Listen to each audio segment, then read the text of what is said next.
है पॉलिटिक्स और दूसरा इसका प्रचलित नाम है पॉलिटिकल साइंस।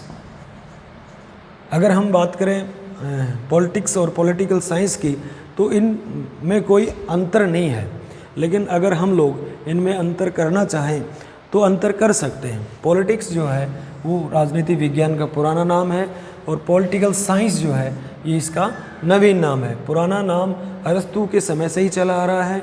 अरस्तु ने अपनी प्रसिद्ध पुस्तक पॉलिटिक्स लिखी थी और जिसमें राजनीति विज्ञान को एक पृथक और स्वतंत्र अस्तित्व प्रदान किया था। उससे पहले भी राजनीति पॉलिटिक्स के बारे में बातें की गई थी। अरस्तु से पहले प्लेटो ने पॉलिटिक्स के बारे में, राजनीति के बारे में लिखा था, लेकिन और राजनीति जो थी उनकी आदर्शवादी राजनीति थी। वो आदर्शवादी या दार्शनिक राजनीतिक विचारक थे, लेकिन अरस्तु ने स्वतंत्र रूप से सिर्फ राजनीति के बारे में बात करी तो हम इसको फादर ऑफ पॉलिटिकल साइंस भी कहते हैं। अब ये जो पॉलिटिकल साइंस का जो प्रचलन कब से आया, पहले पॉलिटिक्स था उसके बाद पॉलिटिकल साइंस आया। तो पॉलिटिकल साइंस जो 1789 में फ्रांस की क्रांति के दौरान एक लेडी हुई मैरी वॉलस्टोनक्राफ्ट, मैरी वॉलस्टोनक्राफ्ट, इन्होंने राजनीति पे बहुत सारी पुस्तकें लिखी और पॉलिटिकल साइंस जो नाम है ये मैरी वॉलस्टोनक्राफ्ट ने दिया। यहाँ पे पॉलिटिक्स नाम दिया अरस्तु ने और पॉलिटिकल साइंस नाम दिया मैरी वॉलस्टोनक्राफ्ट ने। ये अपन इन शब्दों के बारे में अगर अच्छे से अध्ययन करना चाहें या इनके अंतर करना चाहें तो ये अपन कर सकते हैं। या अपन कि पॉलिटिक्स नाम अरस्तु का दिया हुआ है और पॉलिटिकल साइंस नाम दिया हुआ है मैरी वॉलस्टोनक्राफ्ट। अब इनके शब्दों के बाद में अपन बात करें राजनीति विज्ञान में किस का अध्ययन किया जाता है और किस प्रकार से अध्ययन किया जाता है। राजनीति विज्ञान किसका अध्ययन करता है? एक प्रत्येक विषय का एक अपना एक स्वतंत्र अस्तित्व है और वो एक केंद्र बिंदु है जिसको आधार मान करके वो अपना अध्ययन करता है। राजनीति विज्ञान के अध्ययन का केंद्र बिंदु क्या है? राज्य। राजनीति विज्ञान राज्य का अध्ययन करता है और इस राज्य के अध्ययन में भी दो दृष्टिकोण है, एक परंपरागत दृष्टिकोण है और आधुनिक दृष्टिकोण है। परंपरागत दृष्टिकोण संकीर्ण दृष्टिकोण है और आधुनिक दृष्टिकोण व्यापक या विस्तृत दृष्टिकोण है। ये पुराने यूनान के समय में इसका राज्य को पोलिस कहा जाता था। पोलिस यानी पोलिस अंग्रेजी में यूनानी भाषा में पोलिस या नगर राज्य यानी छोटे छोटे नगर राज्य थे और पोलिस ये राज्य हो गया। इसको अपन नगर राज्य भी कह सकते हैं। नगर राज्य यानी राज्य थे, वही छोटे नगर थे वही राज्य थे और राज्य में नागरिक के बीच में और शासक के बीच में किसी प्रकार का दूरी नहीं थी, यानी दूरियां नहीं थी और इस कारण उसको नगर राज्य कहा जाता था। अब यहाँ पे हम लोग बात करें पोलिस की और उस पोलिस या राज्य में क्या था? शासन। अब शासन को यहाँ पे कहा गया पॉलिटी। अब पोलिस और पॉलिटी को अब हम लोग अगर मिला देते हैं तो बन जाता है पॉलिटिक्स। ये दोनों मिलकर के पोलिस एंड पॉलिटिक्स दोनों मिला करके पॉलिटिक्स यहाँ पे ये प्रचलन में था नगर राज्यों के दौरान में जब इसका आकार छोटा था। धीरे धीरे राज्यों का आकार बढ़ता गया और शासक और जनता के बीच में दूरियां बढ़ती गई। जब दूरियां बढ़ गई तो राजनीति विज्ञान की परिभाषाएं बदल गई। पहले राजनीति विज्ञान सिर्फ राज्य का ही अध्ययन करता था और उसके बाद में जैसे J.W. गार्नर एक विचारक हुए थे, गार्नर, J.W. गार्नर, जिन्होंने कहा राजनीति किसका अध्ययन है? राज्य का अध्ययन है। बड़ी संकीर्ण परिभाषा है। सिर्फ और सिर्फ किसका अध्ययन है? राज्य का। राजनीति की शुरुआत किससे होती है? राज्य से। अंत किससे होता है? राज्य से। उसके बाद अपन बात करें लिकांग की, जिन्होंने कहा राजनीति किसका है? राज्य शासन और राज्य दोनों का अध्ययन है। गिलक्राइस्ट की बात करें तो उन्होंने कहा राज्य शासन, समाज और सरकार तीनों का अध्ययन करता है। इसी प्रकार प्रथम विश्व युद्ध 1920 के बाद में 1920 में चार्ल्स मेरियम जो शिकागो यूनिवर्सिटी में पॉलिटिकल साइंस के प्रोफेसर थे, उन्होंने राजनीति विज्ञान की एक अलग परिभाषा दी। राजनीति विज्ञान शक्ति और शक्ति के लिए संघर्ष का अध्ययन है। प्रोफेसर चार्ल्स मेरियम ने कहा राजनीति किसका अध्ययन है? शक्ति और शक्ति के लिए प्रथम विश्व युद्ध के दौरान उन्होंने देखा कि सभी जो राज्य हैं वो किसके लिए संघर्ष कर रहे हैं, शक्ति के लिए। तो शक्ति और शक्ति के लिए संघर्ष, यानी भी राजनीति की यहाँ पे परिभाषा बदल गई। और इसके साथ ही बहुत सारे उस श्रृंखला में बहुत सारे विचारक हुए जिन्होंने अपने अपने तरीके से राजनीति विज्ञान की परिभाषाएं की। जैसे बात करें अपन डेविड ईस्टन, यहाँ बात करें लॉसवेल की। तो डेविड ईस्टन क्या करता है? डेविड ईस्टन राजनीति की क्या परिभाषा देता है? यानी डेविड ईस्टन कहता है राजनीति मूल्यों का प्राधिकृत विनिधान है। प्राधिकृत विनिधान है, यानी उनका कहना है कि अगर मूल्य हैं तो मूल्यों के साथ में क्या होना चाहिए? बल होना चाहिए।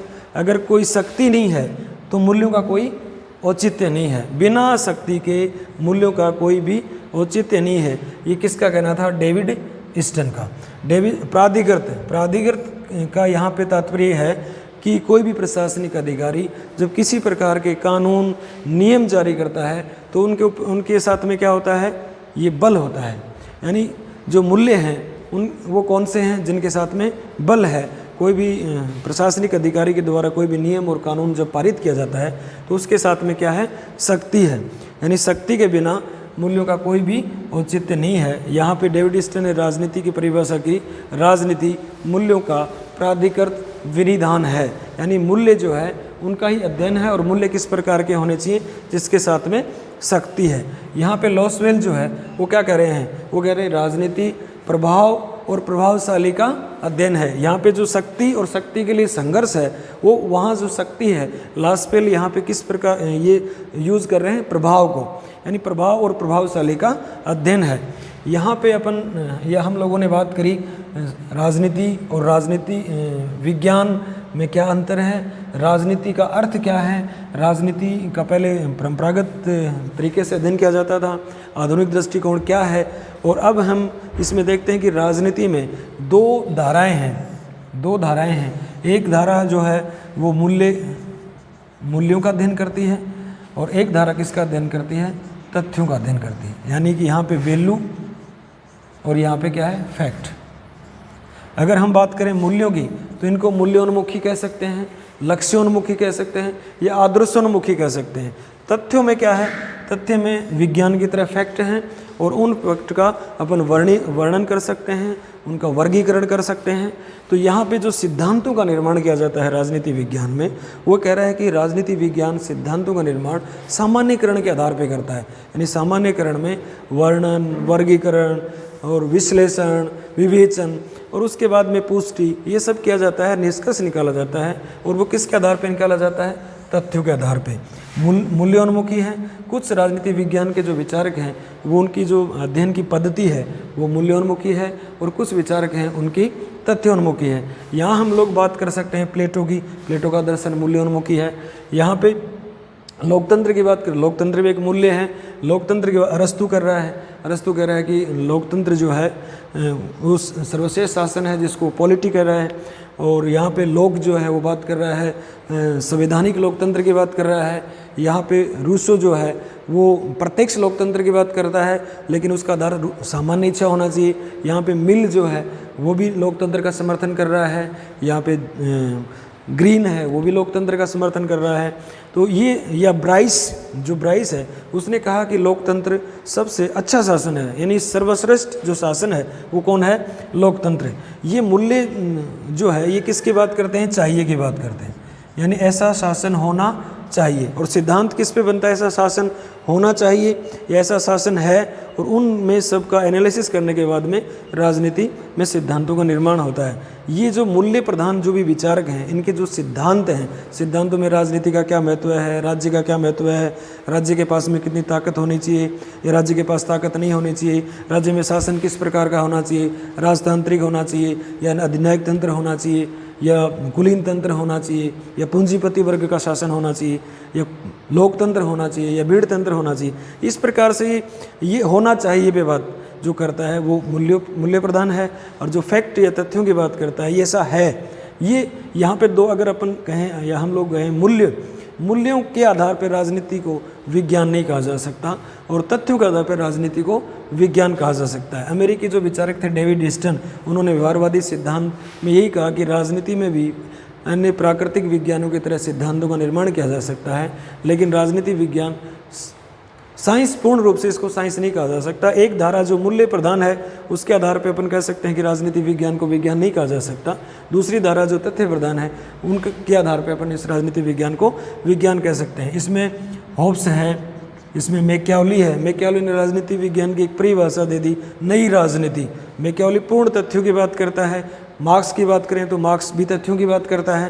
तो ये जो तथ्यों की बात करने वाले जो भी राजनीतिक विचारक हैं, इनके आधार पर अपन राजनीति को विज्ञान की श्रेणी में रख सकते हैं और मूल्यों की बात करने वाले को अपन राजनीति विज्ञान को दर्शन की श्रेणी में रख सकते हैं, इसको विज्ञान की श्रेणी में नहीं रखा जा सकता। इस प्रकार अपन या हम लोगों ने बात करी कि राजनीति में पॉलिटिक्स या पॉलिटिकल साइंस या राजनीति विज्ञान के क्या अर्थ हैं, या राजनीति विज्ञान में सिद्धांतों का निर्माण जो किया जाता है उनका आधार किन को लिया जाता है, मूल्यों को लिया जाता है या तथ्यों को लिया जाता है, और राजनीति को किस प्रकार विज्ञान कहा जा सकता है या भी इसको विज्ञान नहीं कहा जा सकता। इसके आधार पर अपन पूरा इसका एनालिसिस कर सकते हैं और नेक्स्ट वीडियो में अपन एक नए टॉपिक अरस्तु पे बात करेंगे।